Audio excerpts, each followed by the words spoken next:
Lawan yang wah gede tulang kali ini.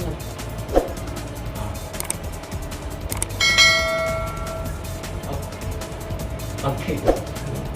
Aman-aman. Kejap gini. Apa jadi?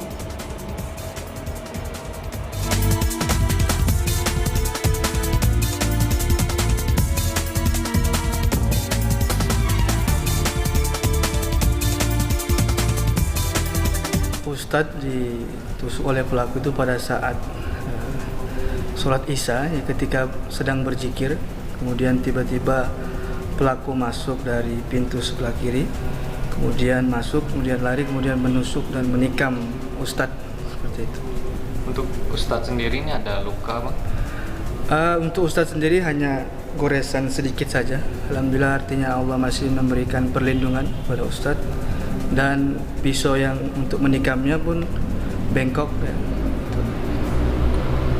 Itu dirawat di rumah sakit atau seperti apa? Tidak, Ustadz sudah di masjid, tidak dirawat di rumah sakit. Kondisi Ustadz masih sehat-sehat alhamdulillah. Gitu. Kalau pelaku sendiri sering sholat di sini atau seperti apa? Pelaku sendiri jarang mungkin sholat di sini ya. Gitu. Tapi mungkin sebelumnya pelaku pernah berkonsultasi kepada Ustadz.